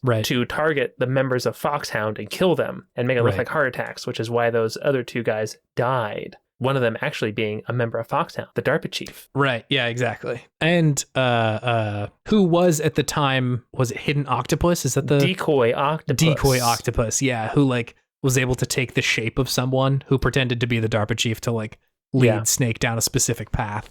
which is why you saw his body dead for like weeks in in that other spot. Right, because it was decoy octopus the whole time. Right, which is why he died. Yeah. So anyway, all of this is like sort of revealed towards the end. You fight Liquid, beat him, you're trying to escape. He shows up, essentially has his gun on you, but also ends up dying from a heart attack from Foxdie, the name of this virus that Snake has infected everyone with. Yeah. Which, if I remember correctly, is like the reason they sent him there. They didn't have intentions of like that was his real mission, was just kill everybody there, all the bad folks. Yeah. Which, again, is this big reveal intended to say, like, you didn't really even know why you were there in the first place. Like, we were leading you down this path, you had this mission, and you weren't even aware of it. So, like, how in control are you really? Yeah, all the objectives you had were not real objectives. Yeah, doesn't mean anything. That's not why you were actually here. Yeah. Which I thought was pretty effective. Like, again, in pushing for this theme around like predetermination and like free will and shit like that, I thought it was very effective to do that to Snake and also to do that to the player, right? Yeah. Like to say like all your fighting and fucking toiling around, like that wasn't really why you were here. Like it's mostly just you were being used as a tool to like, fight somebody else's fight. Did a very good job of making you feel like a pawn. Yes, which is just so important for like what they end up saying, right?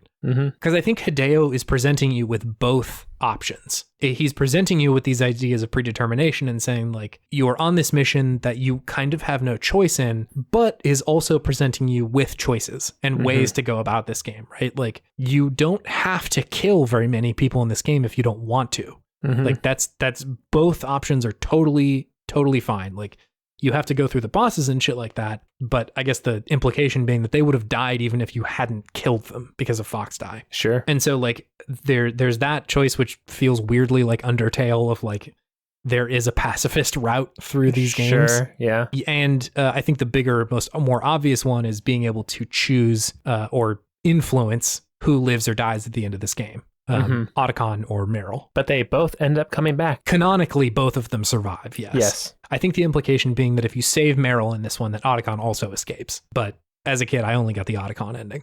Same. Yeah. Meryl died for me. My thumb said no thank you.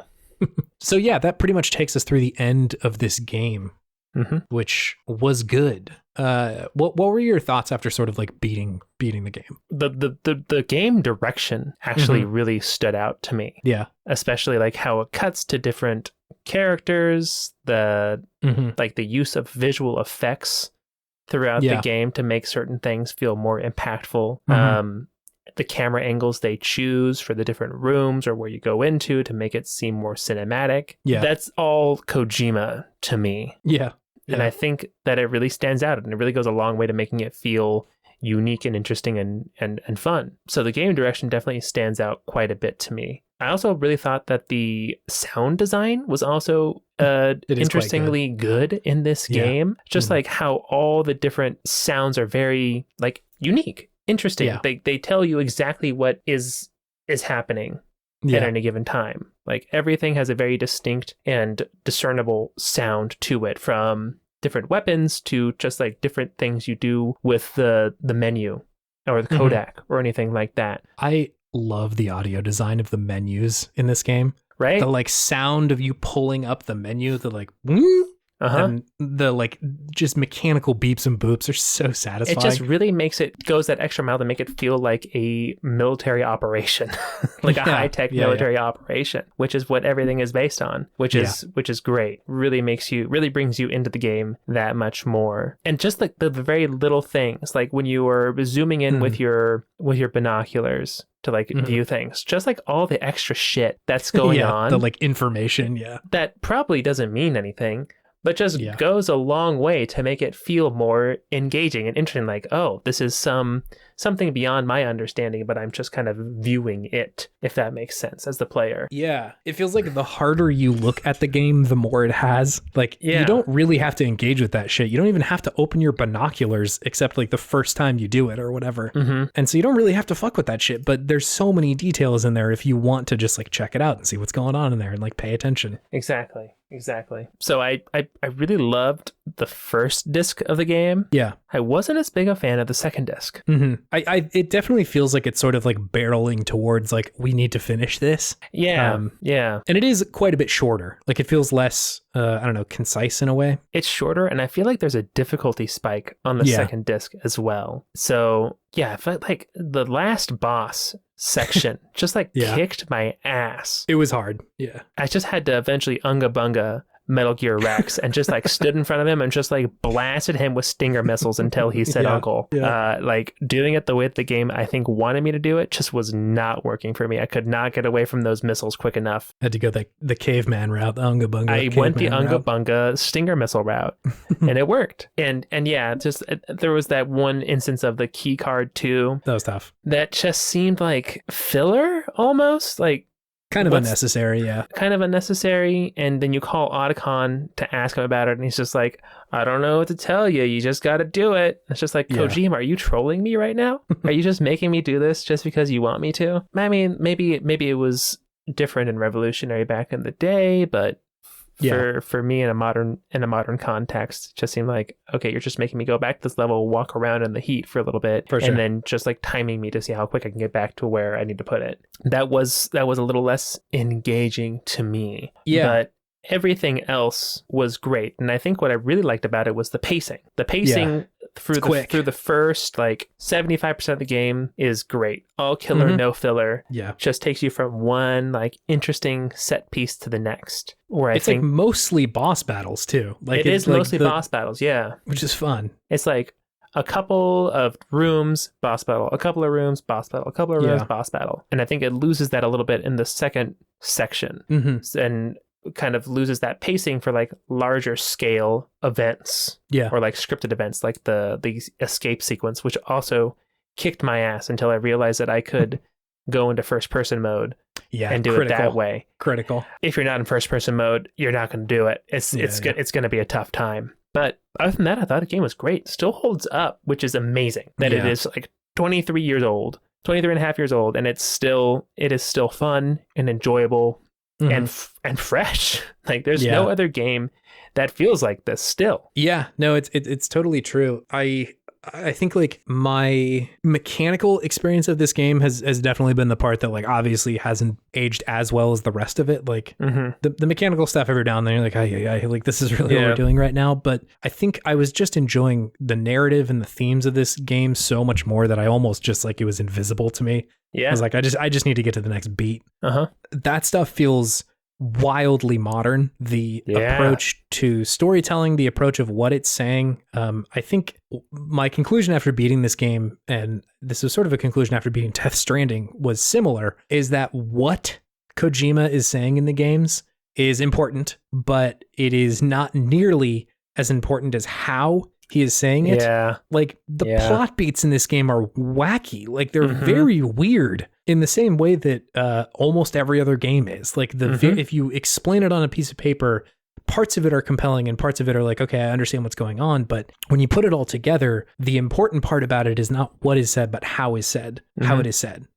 Like all the times where the game wrestles control from you and is driving home, like you as a soldier, as Snake, you don't have control. And like, we are going to take that away from you as a player. All the discussions about like genomes and shit like that. And like, what is your nature versus your nurture, and how much do you actually have control over that? Yeah. I think, kind of a quote unquote big twist is that Solid Snake has the bad genes of Big Boss, and that Liquid has the good ones, but he's just been so obsessed that he's just been like a shitty dude and didn't do anything with it. And so like, wait, is that true? That is true. Yeah. And so like, whoa, when was this revealed? I forget, but it's in there somewhere. And I was about to say, when I was fighting him, I'm like, how do you have the bad genes when one kick does like a quarter of my health here? Yeah. He's definitely the stronger brother, right? But he's just like not made good choices with that. He's been so singularly focused on like, I need to kick Snake's ass. That like they never did anything good, right? Whereas like Snake for the most part in this game is like kind of just a soldiery dude, but he's been mostly compassionate towards the other soldiers and shit. So like, clearly has a heart in there somewhere. So I think all the discussions about like genomes and nurture versus nature and how much control you have over your own destiny is really cool and interesting, and like reminds me of games that I really really like, right? Like this is a very Nier Automata thing to question, how am I playing a role in this like larger story that's taking place? Do I have any control at all? Is it all just kind of part of what it was determined to happen before any of it? And so, yeah, I thought that stuff was like deeply, deeply effective and wildly modern in the way that it was discussing that. Yeah. It's a very good video game. I'm deeply excited to play the second one because I know it takes some wild turns. And then, like, by comparison, this one is very grounded. Like, the fourth wall breaking goes to, like, another fucking level in the next one. I'm ready. It's going to be fucking cool. We have some listener questions. Oh. I'm going to go through a few of those. Oh, wow. This is a new segment. I know. Well, I kept pestering the internet of, like, do you have anything to say? Do we need a new stanger for this? Let's see. Listener questions. Mailbag. Oh, yeah, mailbag. There you go. Nice. The audience says mailbag. Yeah, so you cool with walking through a few of those? Do you have any other like major points you wanted to make about the game? No, thought it was great. It was fucking good. It's a good fucking video game. Every time I play one of these like classic video games, I'm always like, is this going to be as good as I thought it was? And this one like absolutely was. This one was better than I thought it was going to be for sure. It Way earns better. its place among like the best games. It's not just like, well, it was good at the time. Like, no, it's still really fucking good. Yeah. Still holds up. Have a question from TK who said, would Solid Snake have ever become as popular of a character if he was named anything other than Solid Snake? And I guess sort of tangential to that, would Metal Gear have worked if Snake was a different person? If he was Franklin the Sneaky Boy? Franklin the Sneaky Boy would not have sold. If he was like Revolver Ocelot, I still think that would have sold. Still a cool name. Yeah. It's still a cool name. I don't know if it's as cool or like, there's something about Solid Snake. It's great. It alliterates. It's a great name, yeah. There's no other names that alliterate in this game besides Solid Snake, so I think they knew they had something there with the alliteration and its power. The powerful runes inside of alliteration. Could you do like Revolver Raccoon? No, I don't know. That sounds like a platformer, like a Ratchet and Clank type of game. Yeah, it does. That's the Chet the Rat version of Ratchet and Clank is Revolver Raccoon. It's like I'm gonna jump on these platforms and I got a gun. It's like Ratchet mixed with Blinks the Time Sweeper. The Time, Jesus Christ! Just pulling Blinks out of nowhere, dude. You got to give me a content warning for those ones. Jesus. So I think sorry. Go ahead. Finish your thought. I think there is something about the name that is good. There is a certain, what is it?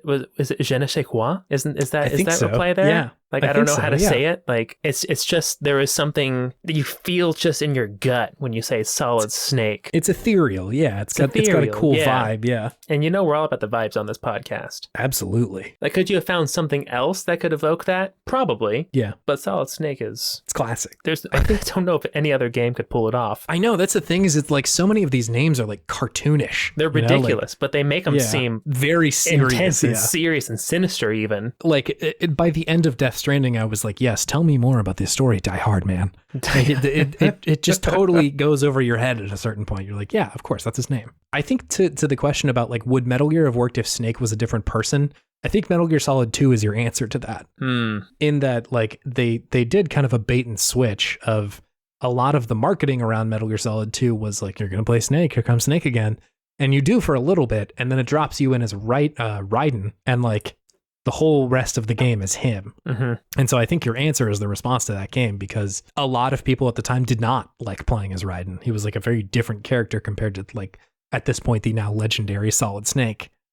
I think that was a incredibly bold choice. And I bet by the time we're done with that one, we'll enjoy it for that. Like forcing you to contrast how this person is different and the same compared to like Snake is so cool and so effective, I think. But a lot of people fucking hated it. So, we'll see. I suspect I will enjoy. Would it have been as popular? Maybe not. Would it have been still a good game? Probably.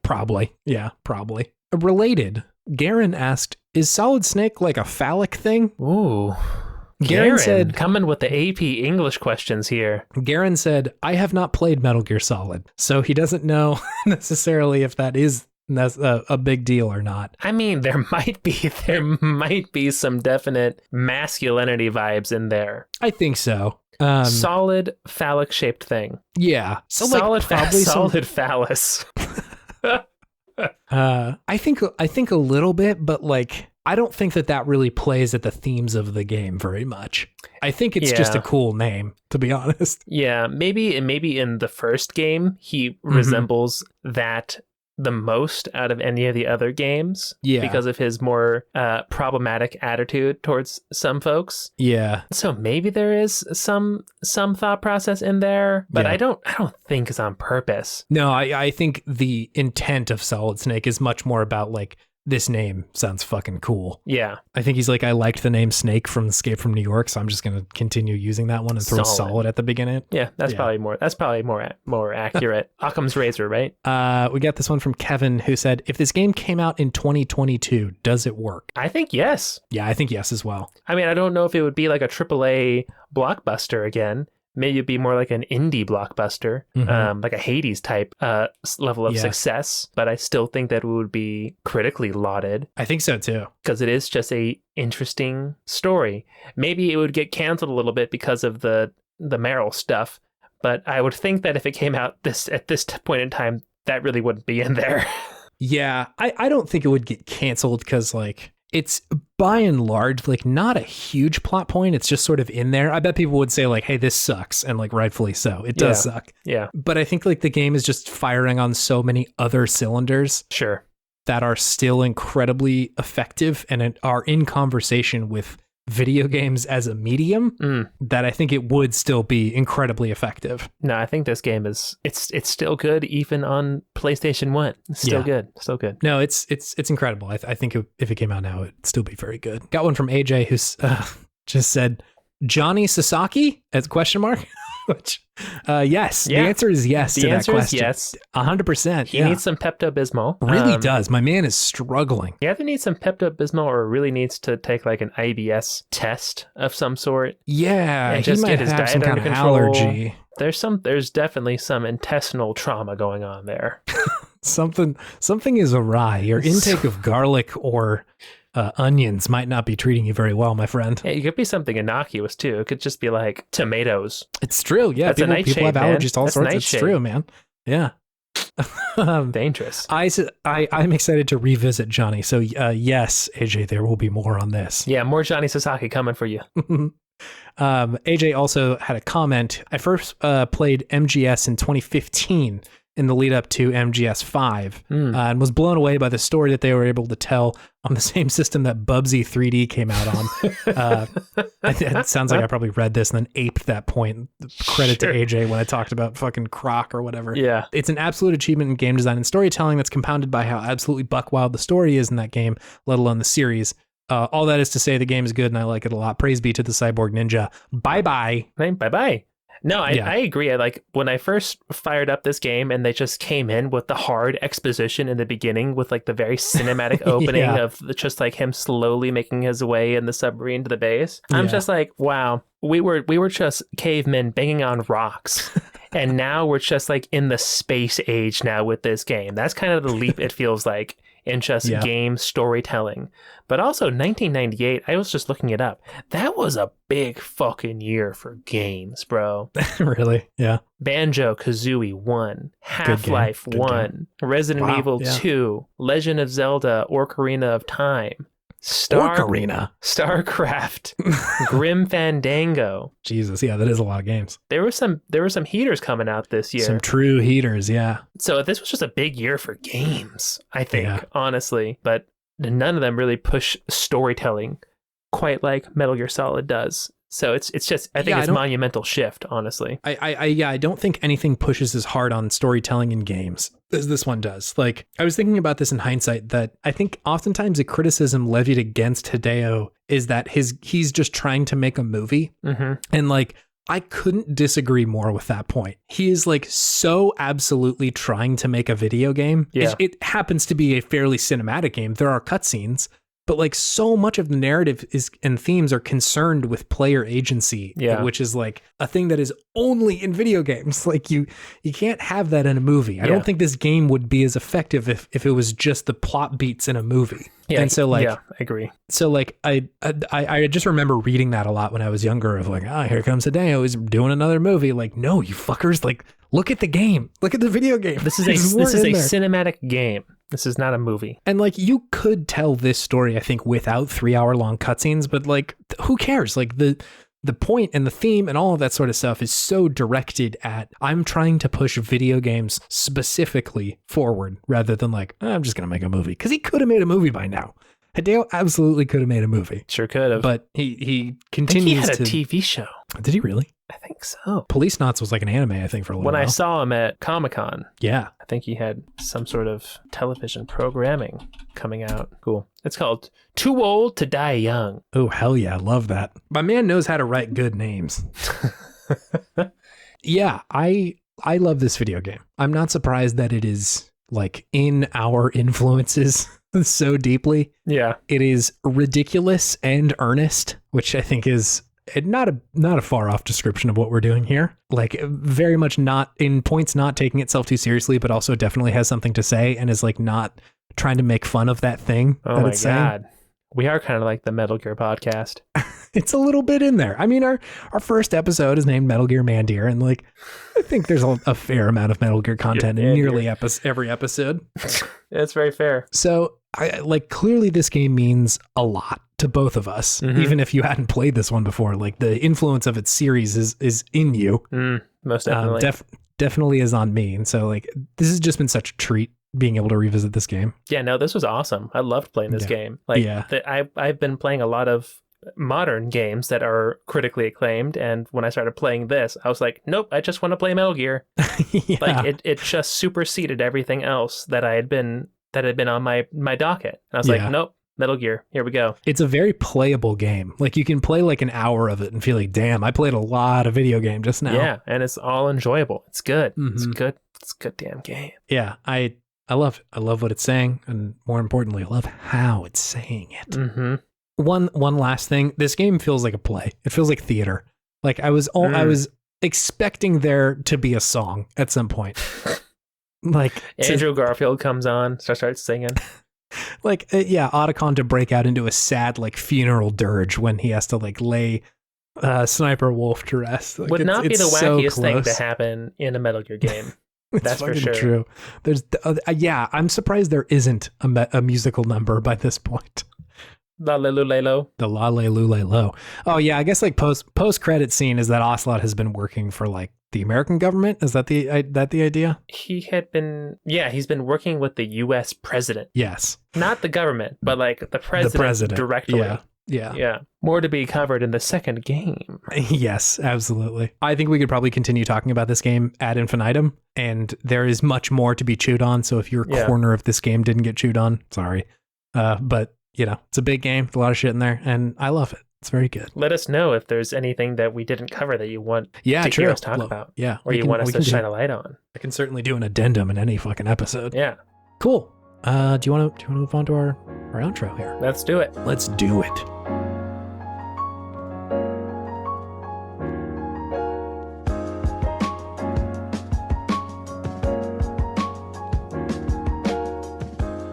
Hello.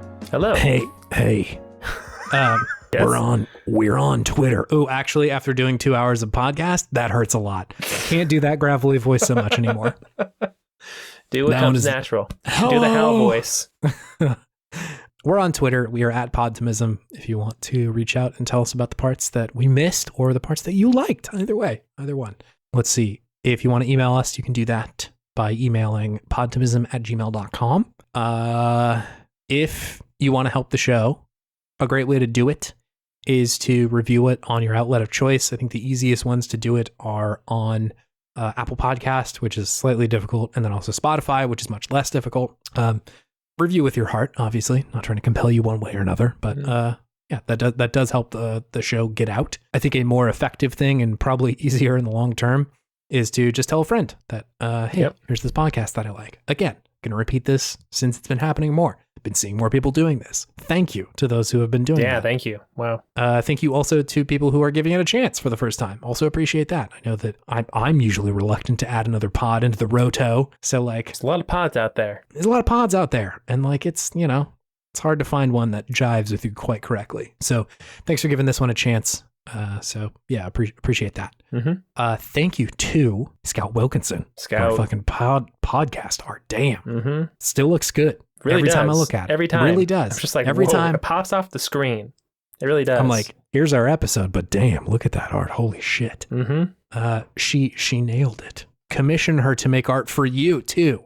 You can do that if her commissions are open. Mm-hmm. It depends on when you listen to this. Let's see. Also, thank you to you, listener, Yes. for being here with us. Mm-hmm. This is a long episode, so thanks for sticking it through to this part. If you've made it here, appreciate you hanging out and vibing with us. Mm-hmm. Yeah, we say it every week. Love making the show. It's very fun. I know it's perhaps stereotypical, trite, maybe overplayed to say that we would be doing this regardless. And to be honest, we were for a little while. Yeah, we ain't making any money off of this. We just do this for fun. I mean, no, yeah, the money part is still definitely not there. Not making funds. We're not running Squarespace ads on here. Yeah. Hey, it's what about Skillshare? It's the place you go on the internet to learn new skills. Do you need a food delivery service? Perhaps consider. No, none of you are getting fucking free advertising.